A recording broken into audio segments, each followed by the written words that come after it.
Good afternoon, everybody. Firstly, Happy New Year to all. My channel name is CodeQ. Today we will discuss about control structure.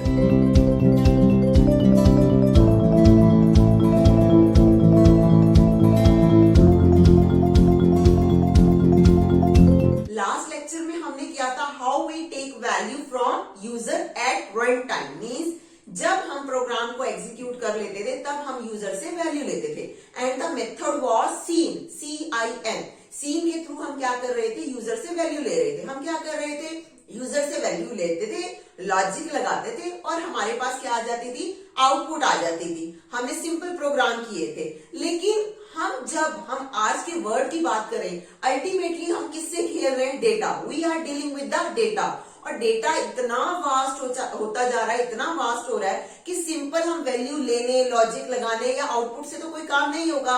हमें अपने data को क्या करना पड़ेगा, control करना पड़ेगा. जब तक आप किसी चीज को कंट्रोल नहीं करोगे तो वो क्या होगा, या तो वो चीज बिल्कुल नहीं चलेगी या वो बिल्कुल चलने लग जाएगी जिसका कोई एंड नहीं होगा. कैसे, सपोज मैं एटीएम पे जाती हूँ, मैं एटीएम पे गई, मैंने वहां पर दिया कि मुझे 10,000 की अमाउंट चाहिए, आई वॉन्ट 10,000. लेकिन अगर मेरा प्रोग्राम को मैंने कंट्रोल नहीं किया तो हो सकता है 10 की जगह 12 मुझे निकाल के दे दे, 15 मुझे निकाल के दे दे, 16 मुझे निकाल के दे दे. तो क्या ये राइट थिंग क्या है, यानी हमारा डाटा कंट्रोल में नहीं है.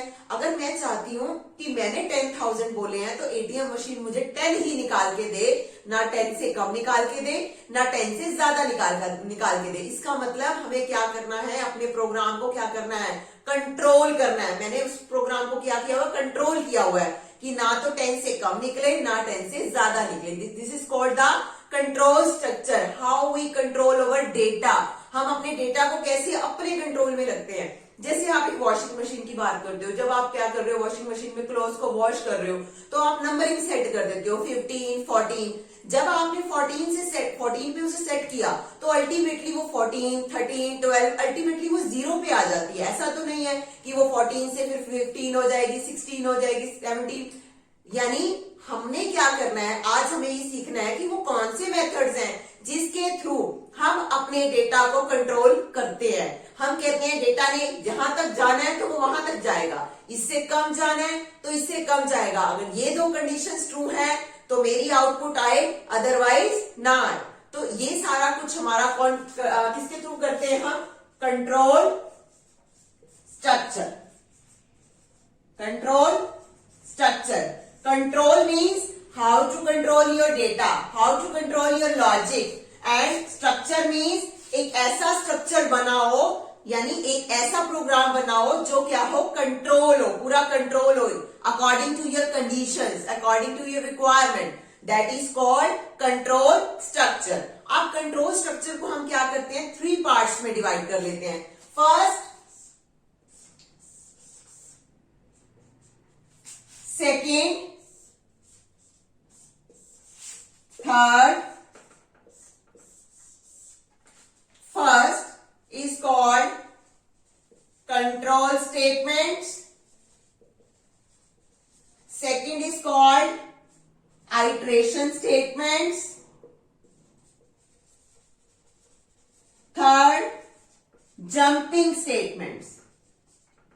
Third, jumping statement. हम 3 कैटेगरी में कंट्रोल स्ट्रक्चर को डिवाइड करते हैं, control statements, iteration statements and jumping statements. अब हम पहले ये डिस्कस करते हैं कंट्रोल स्टेटमेंट्स कौन सी होती हैं. कंट्रोल स्टेटमेंट्स में हमारी आती हैं if else, as if, nested if, switch. ये सब किसकी कौन सी कैटेगरी के अंडर आती हैं, कंट्रोल स्टेटमेंट के अंडर. हम क्या करेंगे, 1 बाय 1 इनको हम क्या करेंगे, एक्सप्लेन करूंगी मैं आपको, और 1 बाय 1 ही इन सबके मैं आपको क्या इंप्लीमेंट करके दिखाऊंगी, प्रैक्टिकल्स. एंड आइटरेशन के अंदर कौन सी स्टेटमेंट्स आती हैं, व्हाइल, डू व्हाइल, फोर. और जंपिंग के अंदर आती हैं break, continue. This is the control structure. अब हम वन बाय वन इनको समझेंगे कि ये क्या होती हैं और हम इनको इंप्लीमेंट कैसे करते हैं। अब सबसे पहले हम बात करते हैं कंट्रोल स्टेटमेंट्स की। कंट्रोल स्टेटमेंट में आपने देखा है आर या if else if, nested if and switch. अब कंट्रोल स्टेटमेंट क्या होती है? अब मैं बोलती हूं कि अगर मैं आपको एग्जांपल समझाती हूं, अगर ये जो कंडीशन है, अगर मेरी जो वैल्यू है वो 10,000 से ज्यादा है तो एक्शन परफॉर्म हो, अदरवाइज एक्शन परफॉर्म ना हो। यानी मैंने एक कंडीशन दे दी कि मेरी वैल्यू 10,000 से ज्यादा होनी चाहिए, यानी जो यूजर वैल्यू देगा वो 10,000 से ज्यादा होगी तो ही कोई एक्शन परफॉर्म होगा, अदरवाइज नहीं होगा। That is called control statement, जिसमें हम अपनी कंडीशन के according less than, greater than, less than equal to, greater than equal to के थ्रू हम क्या करते हैं, अपनी रिक्वायरमेंट को इंप्लीमेंट करते हैं। That is called the control statement. Second is called iteration statement. Iteration statement क्या होती है? आइट्रेशन स्टेटमेंट के अंदर हम 3 लेते हैं, व्हाइल, डू व्हाइल, फॉर। अब आइट्रेशन स्टेटमेंट होती क्या है? सपोज मैं कहती हूं कि मेरे पास मुझे ना 1 से लेकर 100 तक जाना है। अब 1 से लेकर 100 तक जाने के लिए मेरे पास 2 मेथड है, या तो पहले मैं 1 पे जाऊं, फिर मैं सेकंड वैल्यू दूं, फिर मैं थर्ड वैल्यू दूं, फिर मैं फोर्थ वैल्यू दूं, फिर मैं फिफ्थ वैल्यू दूं।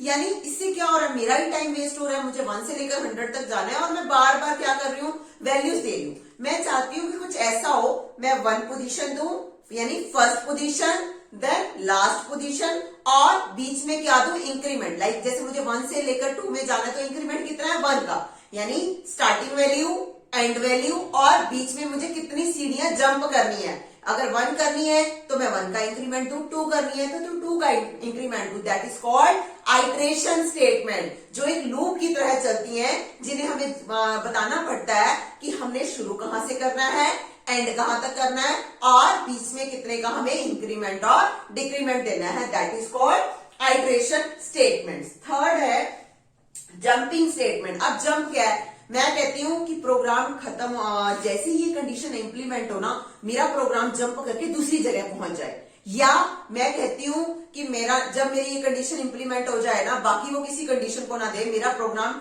अगर मेरी कंडीशन सपोज मैं कहती हूं a इक्वल टू 1, मैं चाहती हूं अगर उसको कहीं पर 1 कंडीशन मिल जाए ना तो उसको इंप्लीमेंट करके, उसका एक्शन परफॉर्म करके वो ब्रेक हो जाए, यानी वो क्या कर दे, उस कंडीशन से बाहर आ जाए। यानी उसके लिए हम क्या यूज करते हैं, जंपिंग स्टेटमेंट। और हमारी जंपिंग स्टेटमेंट कौन सी कैटेगरी में आती है?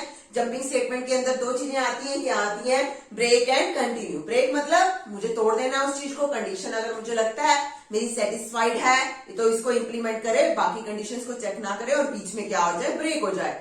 और कंटिन्यू कहती हूं कि अगर ये चीज आ जाती है तो उसके बाद वो यहां से कंटिन्यू करना शुरू करे, तो वो क्या करेगा, उसके लिए मैं क्या दूंगी, कंटिन्यू कंडीशन। हम क्या करेंगे, अब इन तीनों कैटेगरीज को हम 1 बाय 1 जो अपने नेक्स्ट लेक्चर में है प्रैक्टिकल इंप्लीमेंट करेंगे, कि जैसे कंट्रोल स्टेटमेंट को हम प्रैक्टिकली इंप्लीमेंट कैसे करते हैं, इफ का मीनिंग क्या होता है, अगर हम इफ लगाते हैं तो इनपुट कैसे देते हैं, आउटपुट कैसे आती है, एंड देन हम सॉल्व करेंगे प्रैक्टिकली आइट्रेशन स्टेटमेंट। एंड इन्हीं आइट्रेशन स्टेटमेंट के अंदर और इन्हीं कंट्रोल स्टेटमेंट के अंदर हम किनका यूज करेंगे, जंप स्टेटमेंट का यूज करेंगे। यानी हमारा जो नेक्स्ट लेक्चर होगा वो होगा pure practical based about the control structure.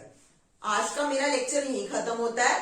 आज के लेक्चर में मैंने जो भी पढ़ाया that is the theory part, जिसमें मैंने सिर्फ आपको कंट्रोल स्ट्रक्चर के बारे में बताया। नेक्स्ट लेक्चर में हम सारे यानी control statement, iteration statement and jump के जो है प्रैक्टिकल स्टार्ट करेंगे। अगर आज आपको मेरा लेक्चर अच्छा लगा है, मेरी दी गई इन्फॉर्मेशन अच्छी लगी है, तो मेरी वीडियो को लाइक करो, शेयर करो और मेरे चैनल को सब्सक्राइब करो। वन मोर थिंग, अगर किसी स्टूडेंट को कोई भी प्रॉब्लम है, अगर वो कोई भी क्वेश्चन पूछना चाहता है तो वो कमेंट बॉक्स में अपने क्वेश्चन पूछ सकता है। I will try to give the answer of this question. Thank you.